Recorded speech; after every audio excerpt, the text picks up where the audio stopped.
Welcome. This is the Enlightenment Podcast, part of the Authors on Air Global Radio Network. And I'm your host, Laurie Schoenfeld, the author of the newly released psychological thriller, Little Al. Thank you for all of those who are listening in. We're so excited to have you joining with us. Our guest today is Randall Silvis, author of When the Light Falls, Book 5 in the Ryan DeMarco Mystery series. Welcome, Randall. So excited to have you joining us today. Thank you, Lori. It's a pleasure to be here with you. Thank you for asking me. You are so welcome. How are you doing in your world and in your perspective right now? My world is hanging in there. Always want a little something more, and every once in a while I get a surprise of something more, but it's pretty routine for me. I've been doing this for a long time, and I have a very disciplined routine, so just about the same thing every day until about 1 or 2 o'clock, and after that I'm sort of a free agent. I just go out upon the world and see what kind of havoc I can wreak. So are you writing until about, set us up with your routine schedule. Are you writing until 1 and 2, and then you're going out and investigating the world after that point, or what does that look like for you? Yeah, pretty much. I wake up between 4:30 every morning, and I come downstairs and meditate for about 40 minutes, and then jump up and go to my desk, and whatever that day's project is, I know what I'm going to do the previous night, and I'll wake up that day and I go to work. It usually takes me, with a stop to refill the coffee and maybe to spread a little peanut butter on a bagel. It takes me until about 12 or 1 o'clock, something like that. And then that's it. I wrap it up for the day. The mind's still going. The mind's always going, of course, but the actual sit down writing. And then if it's a nice summer day and I'm afraid we might have lost our last one, I usually jump on my motorcycle and go somewhere, just riding aimlessly sometimes. Sometimes I have errands to do.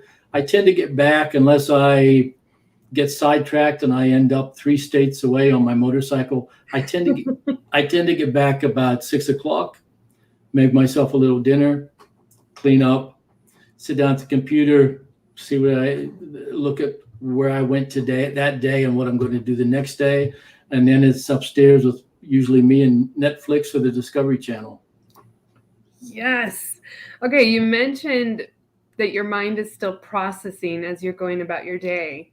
So are you soaking in as you're on your motorcycle and walking around? Are you doing a lot of people watching, taking in sensory details, processing what you're going to do the following day, or what does that part look like for you? Yeah, all of that. I try not to get too involved in thinking about my writing while I'm riding, because those turns can come up unexpected, and on two wheels you really have to be alert. But I am taking in all of the sensory stimulation.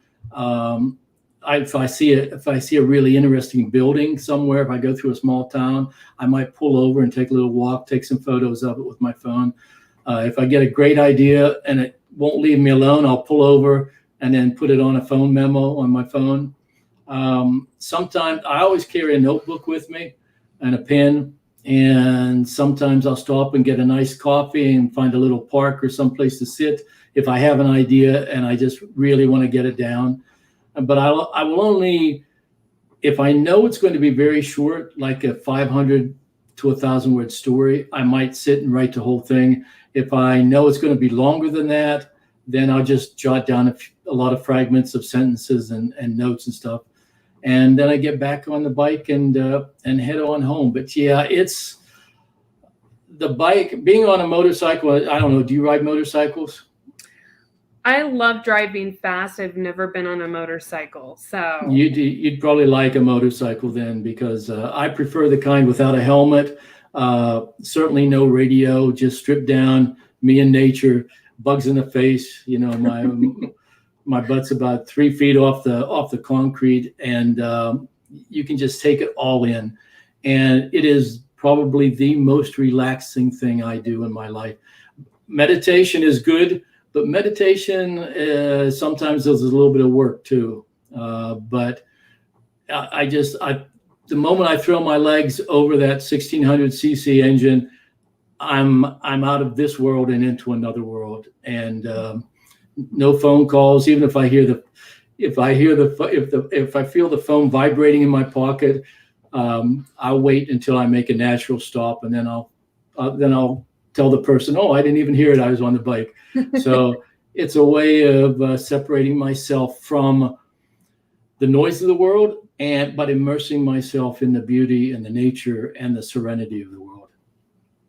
That's absolutely beautiful. I love having my windows down when I drive fast, because that whole feel of just the wind in your hair. Yep, absolutely. And like being and feeling with the air and the flow. There's something pretty magical about that, for sure. Yep, there is. Until how much does a bumblebee weigh? About an ounce. Until a bumblebee smacks you dead in the forehead, and it feels like a slug out of a gun hitting you in the forehead, and then you got to wake up a little bit. And I have to pay attention to what I'm doing. That's part of the job too. Mm-hmm. Has that happened to you more than once? Oh yes, it happens almost every summer day when I take a longish ride, and I will ride sometimes for many hours without a stop. I'll ride until I usually fill up the gas tank either when I finish a ride, so it's full the next day, or when I first start a ride, and I will ride it until it's in danger of going dry, and then I'll find a gas station, pump some gas, and get on it again. But I love riding 3, 4, 5, 6, 7 hours at a nonstop, and that's what the afternoons are for. And it's a great way for germinating ideas. It's a great way for relaxing and listening to the silence and hearing, what it has to tell you. And it's a great way to find new places. I have a very low tolerance to routine, and I'm always looking for something new, a different place. One of my favorite things when I'm riding is to say, "Oh, I don't think I've been down that road," and I go take that road. I take all blue highways, and what do you call highways that are smaller than the blue highways, like one-lane country roads. I stay away from interstates. I try to stay away from two-laners, and I just go out in the country. And I love it when I get on a road and it's kind of late in the afternoon. I have no idea where I am. All I know is, okay, the sun's over here on my left, so I guess I'm going north right now. And I love getting lost like that. It's very stimulating. Never know what you're going to find. Always something new. You never do know. Sometimes you get in a little bit of trouble, but because that rain you've been trying to run away from, it finally catches up with you. But I don't mind getting wet. I don't like being on really slick roads on only two wheels, because if one of them slides, the whole thing slides. But that's part of the ride. So your book, When All Light Fails. When All Light Fails, yes. Can you share with us what this is all about? Well, it's number 5 and the final installment of the Ryan DeMarco Mystery series. And it completes the trajectory, the character arc that I laid out for DeMarco whenever I first learned I was going to write a series. I wrote 2 Days Gone, the first one in the series, without any expectations of doing a series. But my editor at Sourcebooks, Anna, she kind of insisted that I do at least, that I sign a 2-book contract. And then 2 Days Gone did so well out of the gate so quickly that then they were shaking another 2-book contract in my face. And then eventually they asked me for 2 more. And I said, look, I think it's only going to take 1 more book. It'll take 5 in all to get DeMarco where I want him to be at the end. And I said, but I'll do a standalone to fulfill the 6th contract. And so Anna very graciously agreed to that. And that's where we are. I just, When All Light Fails came out in August, and my new standalone psychological thriller comes out in August 22. Awesome. You just said one of my favorite words too, psychological thriller. Yeah. So when you first started the first book in this series, how long did that take you to write the first book leading up until book 5? Well, the actual writing of it, I think I started writing it probably in 2009, 2010, something like that. But I was teaching full-time at one university and part-time in the graduate program at another university. So I wasn't writing very fast back then. Mm-hmm. And also, I didn't want to show it to anybody. I was having difficulties with my agent at the time, and I eventually terminated that agreement. And it took me a long time talking to and interviewing other agents before I found one that I was convinced, okay, she gets it. She knows what I'm doing. Because the problem I encountered with a lot was they wanted either a mystery or they wanted a literary novel, but not many of them wanted a literary mystery, where I do, I spend a lot of time on character development. That to me is more important in these books than plot. And I did spend a lot of time on trying to write distinctive and interesting prose. And those are all literary aesthetics. And I just couldn't find the one person or one agent who got it. And I was convinced I wasn't going to go with another agent again out of desperation. I was going to take my time. And finally, I came across Sandy Lou. She was with Perkins agency at that, L. Perkins agency at that time. She now is out on her own. But she said all the right things. She's very smart. She's very tenacious. And she told me whenever I said, okay, Sandy, I think you're the one. I think I want to go with you. And she said, I'm going to tell you, this is a book that's going to take a very special editor. And that means don't expect it immediately, me to find it immediately. It's going to take a little time. And I said, take your time. I've wasted too much time on other agents. I can be patient. And she did. She found just the right publisher and just the right editor. I'm a huge fan, I have to say, of your book. I have not read the first 4 before this one. And so this was my first look into Randall Silvis. And what I loved is I love multiple points of view. And you have that beautifully in your book with that character development. But the prose was so beautiful. And there were many, many parts within the novel where I paused and reread those pieces again, because they had special meaning and really connected to my heart. One sentence or a few paragraphs that really also drew more into relatability, but connecting to the characters as well. Right. How do you, when you're doing multiple POV, do you have different timelines? Are you a plotter, or what does that look like with developing multiple characters? It came naturally with that book, especially once with the second book. Jamie became a main character. She just had a little cameo in the first one. It was all about DeMarco and his situation and the mystery he was trying to solve. But when Jamie came aboard as a full-fledged equal to DeMarco, then it just became very natural that she has a story too. And I want to see her. I want to see how she's relating to what DeMarco's doing and everything else as well. So I love writing multiple points of view. My novel Mysticus has, I think, 5 or 6 points of view, which is a little challenging for the reader, but I love doing it because every story has several versions and several interpretations depending on the people involved. And I think I shortchange the story if I don't include at least one or two of those important points of view. So for me, with that book, it came naturally.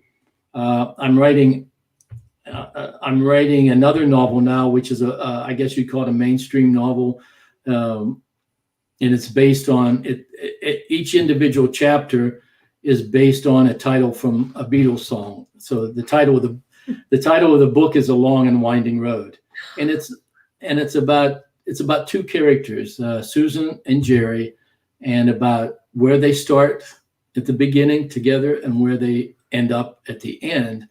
And this is the first time I had to leave a character behind and just concentrate on one, because I found Jerry very easy to write.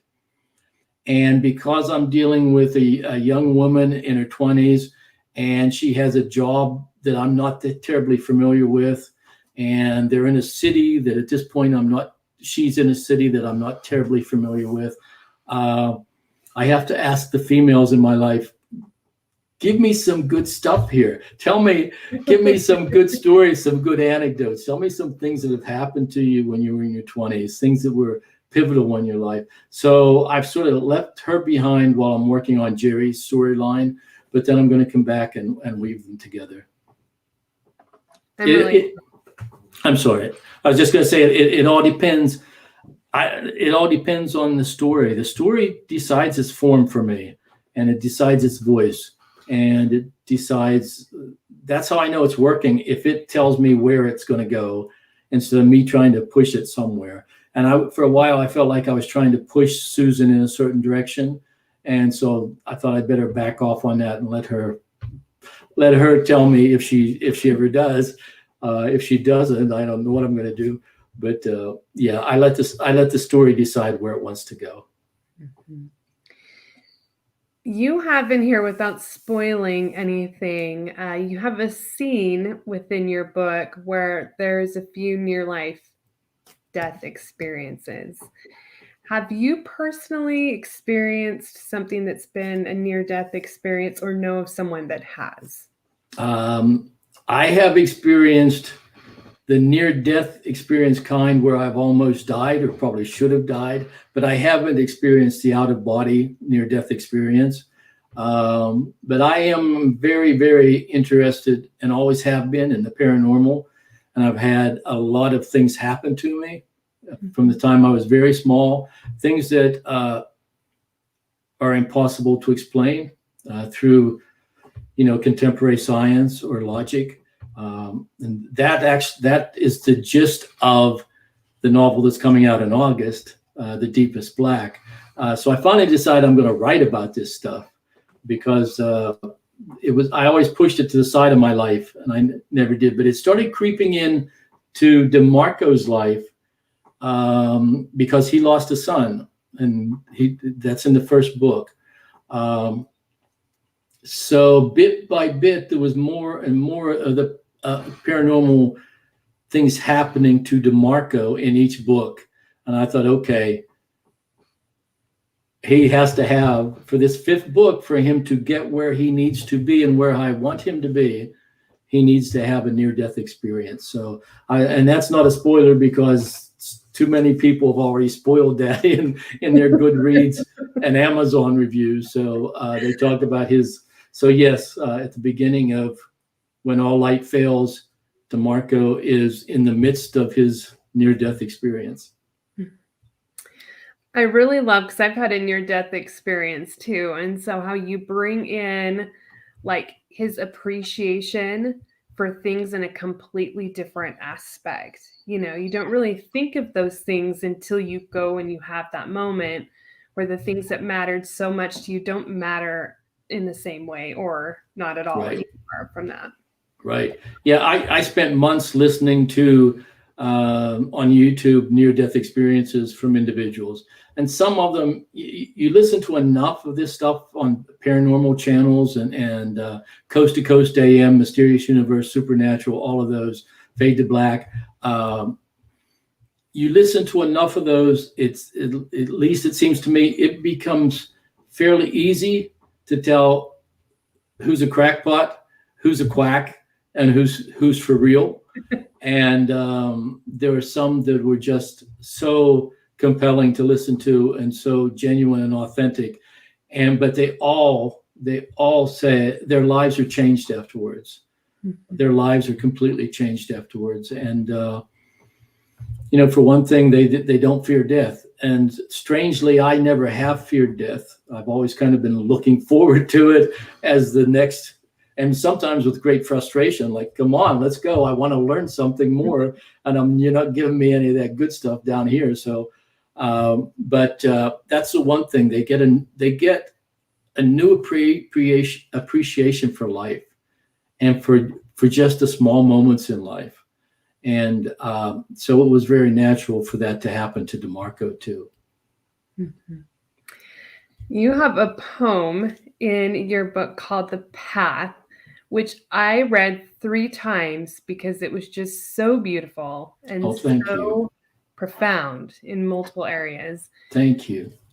Where did you come up with the idea for that poem? Were you on one of your rides, or when did that start coming in? That might have been on a ride. It's a kind of poem, I guess, would seem to come from a ride. There's another one, another poem that I have DeMarco write, and I'm not sure it's in that one or not, where he talks about the things he likes, the little white church and blah, blah, blah. That came from a ride because I went, and I love little white churches. And I especially love it when I go by and I hear people singing. I'll pull over immediately and I'll go up and I'll pull into the driveway and shut off and I'll just sit there and listen to it. So that one definitely came from a ride. The one that he wrote for Danny Flores, The Path.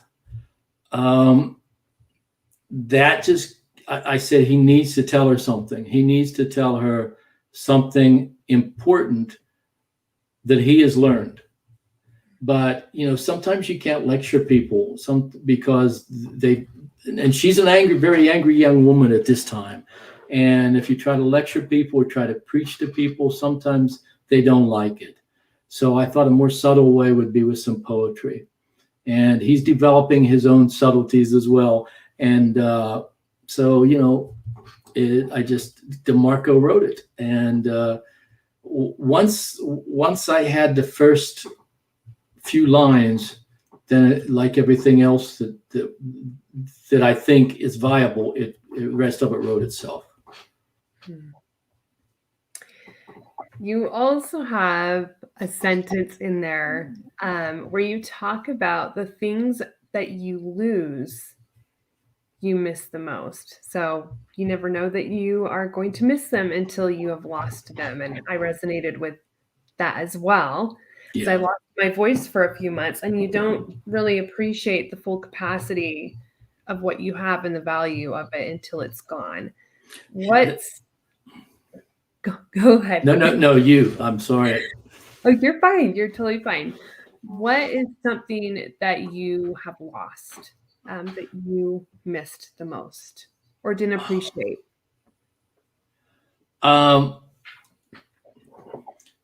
I'll tell you 2 things. One is physical, and it's very recent.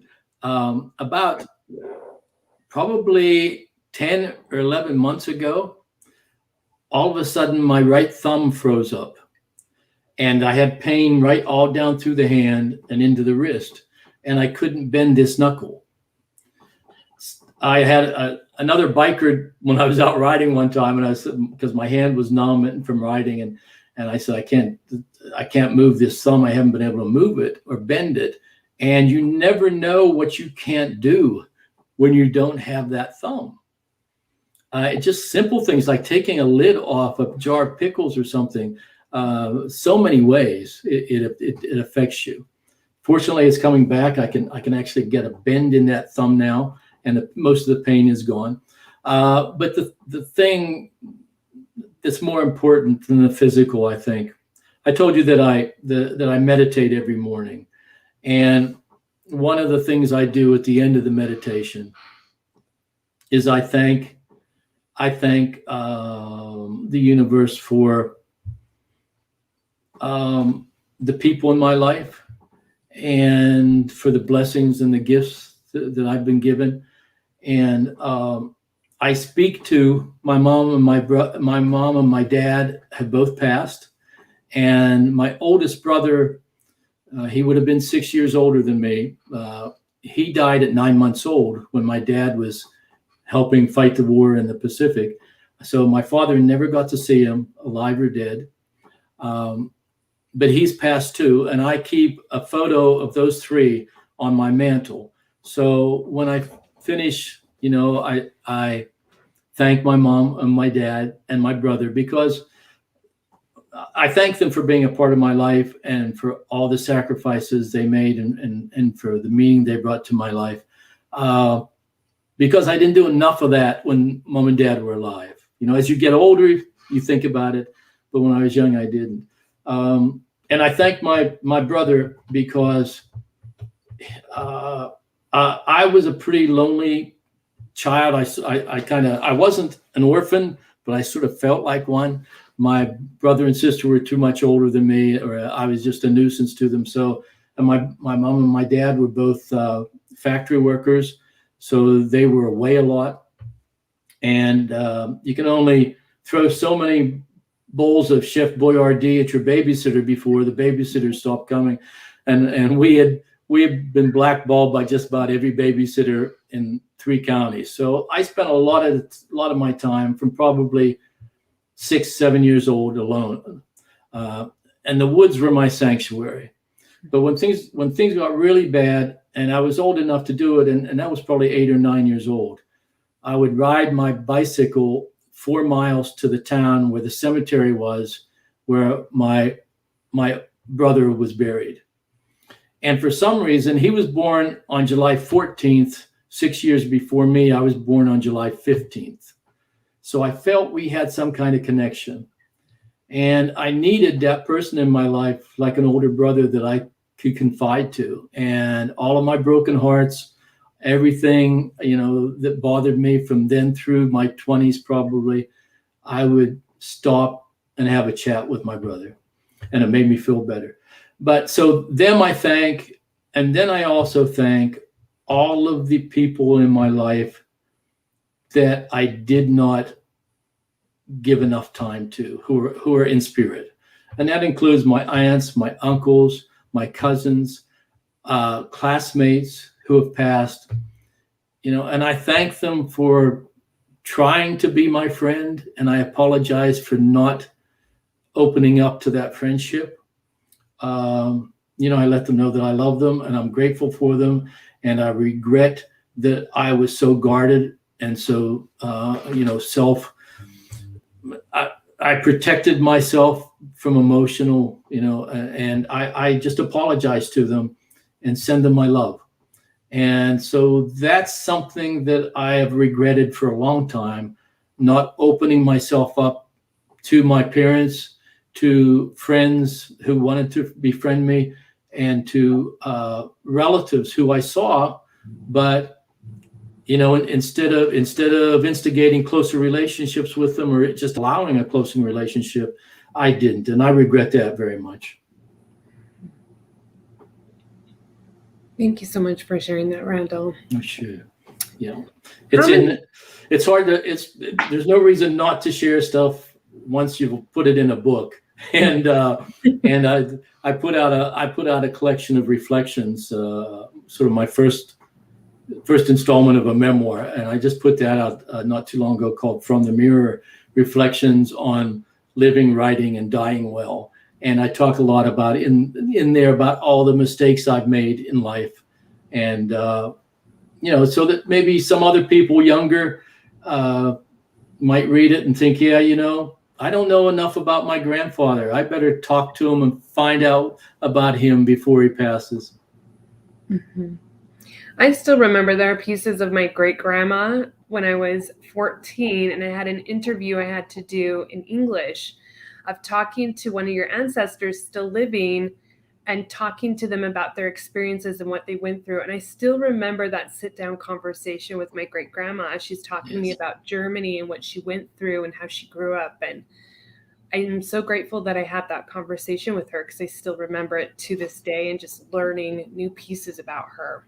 Yeah, that's important. Back when I was teaching full time, and I was teaching a lot of when I was teaching in the Pennsylvania state schools, everybody there teaches freshman composition, at least one or two sections of it. And I probably enjoyed that, teaching those students more than I enjoyed teaching the seniors who think they know everything and advanced screenwriting or whatever. And I always, one of the first assignments I gave them every class, every year, every semester was to interview a grandparent, if you have a grandparent who's alive. If not, interview a neighbor who's old, somebody that you wish you knew more about, that you find interesting, and then write about that. And I think it's so important, and I think it's important because I didn't do it.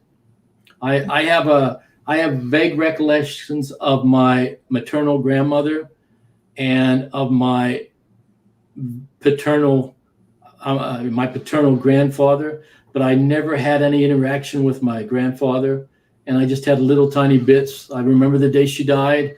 I remember sitting at her little kitchen table with that checkerboard oilcloth on it, and having a cup of tea and some toast. I remember that, but I should have known so much more, because it infuses you with greater knowledge about yourself and about where you came from. And so if you only do it for that reason, I think everyone should do it. How many books have you written up until this point, Randall?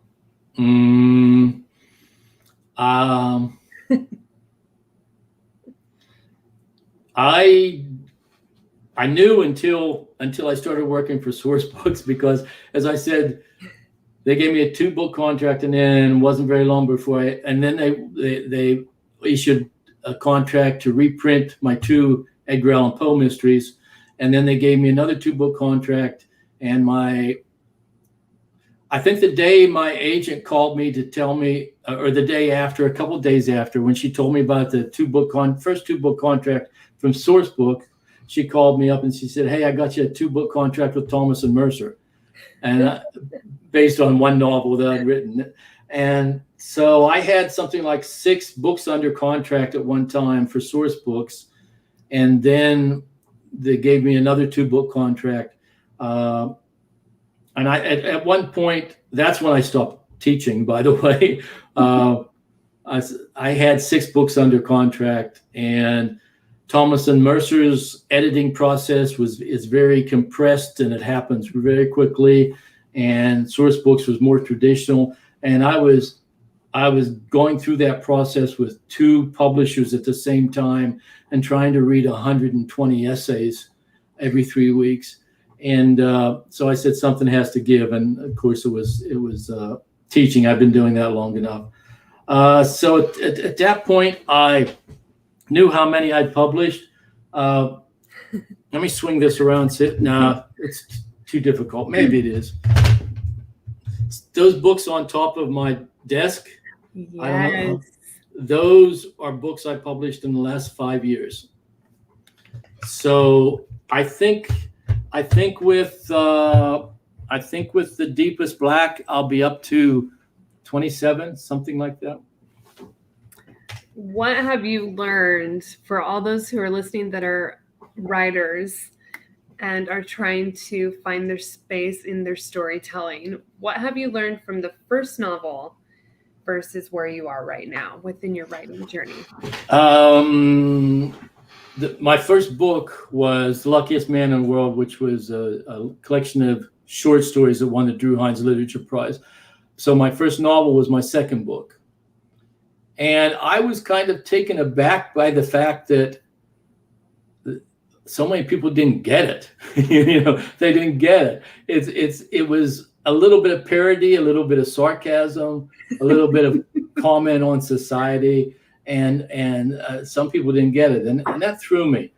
I was shortly after that I started writing plays, and I won a few play contest prizes, and then I'd go to rehearsal, and I'd listen to rehearsal, and it's like, oh man, that's a bad line. That's a I got to get that one out. And I learned that sometimes what sounds good to the writer's ear is sometimes pretty clunky. And I learned that a lot from not only playwriting, but screenwriting, the two genres where almost everything happens through dialogue. And so the dialogue can't just be, "Hi, how are you doing?" "Okay, how are you?" The dialogue has to do a lot of work, and it needs to have subtext and understatement, and it creates dramatic tension. And I think spending some time reading plays and reading screenplays, if not actually writing them, will teach a writer a lot about dialogue, or just paying really careful attention. I mean, look at that scene in American Beauty with Kevin Spacey and his family seated around the table, and listen to the understatement and the subtext of that dialogue. They're talking about the bowl of peas, but they're not talking about that. They're talking about the dissolution of this marriage and the families falling apart. So that's all subtext. And if you don't know subtext, if you don't know what subtext is or understatement is, that's the first thing you got to learn about writing good dialogue. So I think all of those things put together. And then also the first things I ever wrote was music. I played piano. I took a year of piano, but I hated my teacher. Those John Thompson's books for students or whatever. And so I quit that, but I kept playing, and I kept teaching myself stuff. And then I taught myself how to play a little guitar. And by 13 years old, I was writing songs. And I would spend an entire summer day, sitting there. My dad would say, "Aren't you going to go outside and do something?" "Well, yeah, in a minute." But I would spend hour after hour. And I learned cadence. I learned musicality. And once I decided I didn't want to be a songwriter, that was because I sent a demo off to some people in Nashville and Muscle Shoals, and they wrote back and said, "Yeah, I like your lyrics. Come on down and show us what else you have." And I was cripplingly timid at the time. And so I thought, okay, I think I'll be a writer because they don't have to deal with anybody else. So I switched to writing fiction. But all those things, all of those genres taught me something about writing well. And I think if all you do is read one genre and you keep trying to write that genre, you're kind of shooting yourself in the foot. I do believe that you need to explore beyond your horizons just to see what other people are doing, because it'll give you ideas. And, I think that's probably why I've never had a day of writer's block, is because if I don't feel like working on a novel, I have a whole hard drive full of short story ideas or songs that I want to finish, or poems I want to write. And so every day I write, and it's because I do love all the genres, and I love all the disciplines and the demands of the genres. But all of that is self-taught. I never took a creative writing course. When I was deciding I wanted to be a writer, the only creative writing program I knew about was in Iowa, and the big boom hadn't started yet. And I looked at their roster of teachers, and I didn't recognize any of them as writers. And I thought, you know what? Why do I want to try to go way out there when I got Hemingway and Garcia Marquez and Faulkner and Dos Passos and Newt Hampson and all of the Latin American writers and all the European writers?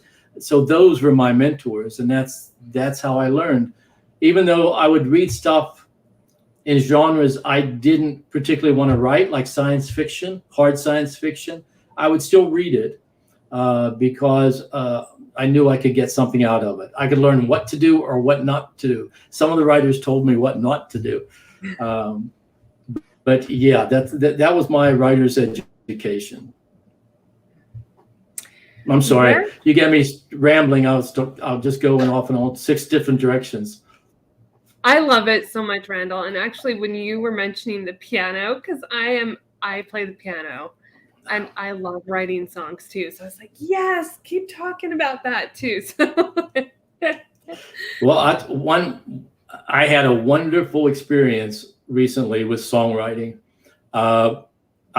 In February, March, I was the master artist. I was the Pabst artist for master writers at the Atlantic Center for the Arts. And I had 6 students, very accomplished students. 3 of them wanted to write fiction, 3 of them wanted to write creative nonfiction. But they were older adults. I think the youngest one was probably 20-ish, and everyone else was at least 30 years older than her. But one of them was a guy named Neil Coomer from New York City, who has sung backup for Sting and Cyndi Lauper, and he's been on Saturday Night Live, and he told me he has sung for every president in the last 10 years at the Kennedy Center honors. And I said, man, I am so jealous of you, because I can't think of anything more fulfilling than making music every day. And then I told him about my history and about how I chickened out when I was 21 or 20 years old because I was too shy to play in front of other people, especially professionals.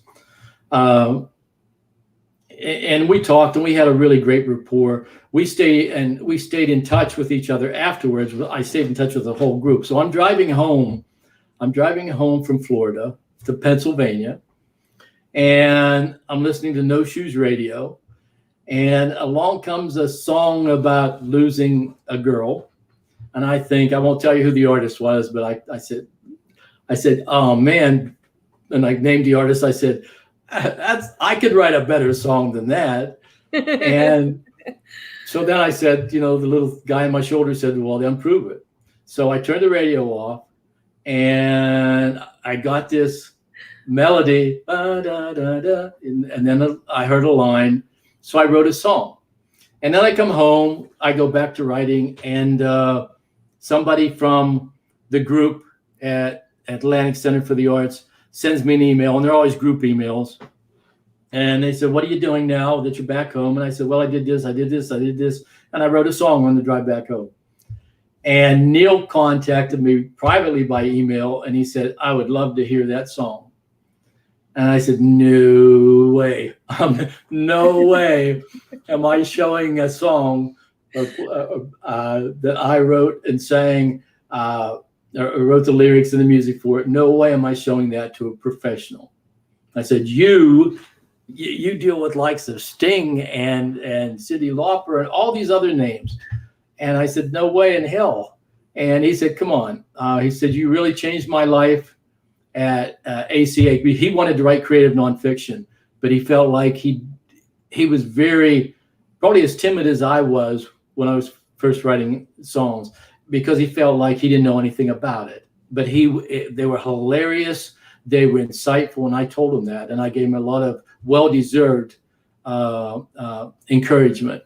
But he said, you really changed my life. And I just let me listen to it, and I'll tell you what I think. So I did. And I said, okay, I'm going to make a very rough demo for you. I'll record it on my phone. I'll play the piano. I'll sing. My voice isn't what it was when I was in choir in high school, and my musicianship, my hands have got a little more feeble and stiff. I said, so you can't judge that. Just try to look past it and judge the song. So he did, and he called me up. He said, can we talk by phone? And I said, yeah, okay. He called me up. He said, hey, I want to do something. And I said, what do you want to do? And he said, I've got these 2 friends that I work with a lot. And he said, one plays the piano and the other does percussion and strings and on a synthesizer. And he said, I want to make a demo for you.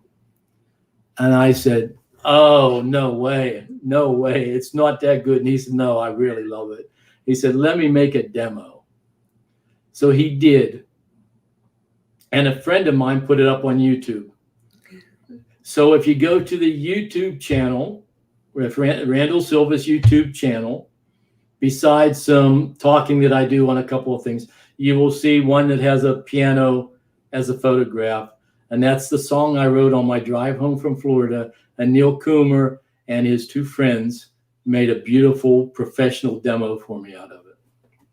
So that's my wonderful serendipitous happening about writing songs. And you stepped into it, Randall. We will put that demo in the comments for all. Oh, great! To find too. But and then Neil talked me into say, he said, "You got any more songs?" And I said, "About 300 of them, but you don't want to listen to them." And he said, "No, I do. Pick out a couple. Pick out 2 or 3 more and send them to me." And so I went down in my basement where I keep the archives and all those big plastic totes, and I dug through all this stuff, and I came up with about 30 of the old cassette tapes, and I sat and listened to every one of them, and I picked out 3 more songs and sent them to Neil, and so he was listening to them while he was in Tuscany 2 weeks ago with Rachel Ray. And they were putting something together. And then he came back and he said, "Hey, I really like this one. I really like this one. I haven't listened to the other 2." He said, "I listened to it on the subway in New York." He said, "But I got to leave tomorrow to go to Knoxville or somewhere to do a gig with Cyndi Lauper. So I'll listen to them down there." So, I mean, what a kick that this guy is listening to these amateur songs of mine while he's with other celebrities. I'm very excited to hear your song, Randall, and I'm really excited that you stepped into that and came back. Yeah, I am too, and then I did step into it. It was good. Yeah, it was totally unexpected. Where can our listeners find you if they have any questions for you about writing, or if they're looking to find your books? They can find the books anywhere, certainly at my website, just randallsilvis.com. If they go to randallsilvis.com, up at the top, and I think also at the bottom, I didn't design the website, so I don't look at it that much. There's a link that they can subscribe to my free newsletter. It's a more or less monthly newsletter. I include photos and sometimes a short video. There's always a writing tip. There's always what's happening, what I'm working on at the time. There is an address at the end of it. Writers Social, it's Writers Social Media Management at Gmail or Yahoo or something. My social media manager fields my emails, so they can write to that and she'll pass it on to me. They can leave comments if they subscribe to the newsletter, leave comments there. But certainly go to Amazon. Amazon has all of my books available. Or patronize your favorite bookstore, your favorite independent bookstore especially. Keep those people in business because they keep us in business. So I prefer that. I mean, I know sometimes you get a better discount with Amazon and the online vendors, but those people, those faces behind the desk, they're important. So patronize them as much as you can. Absolutely. We will have all those links in the comments below so you can have easy access to connect with Randall. And thank you so much, Randall, for being here. It has been a delight chatting with you today. It's been a delight chatting with you. I wish you had done more of the chatting. I always feel a little embarrassed when I've done all the talking. That's a sort of hazard with we introverts. We feel like we've exposed too much of ourselves, and now we have to go stand in the closet for a few days. I personally got a lot from everything that you shared today, and I know that many readers and listeners will also be getting a lot from what you said today. So thank you for not airing out and coming right in and sharing your heart today, because there was a lot that you shared that was absolutely wonderful and needed. So Thank you. Thank you. I appreciate it. You're losing your voice. We need to protect that. When All Light Fails, the last book in the installment. Read the whole series. Yep. When All Light Fails, we'll have the link below as well. Go get this book. I would definitely, I'm going to go back and get 1 through 4 to understand what happened before this point, but absolutely check When All Light Fails out as well. It's a fabulous read. And we will see you all next Monday at 1:00 p.m. Mountain Standard Time with Kathy Jenkins. Take care, everyone. Have a beautiful week. Thank you, Lori. Randall.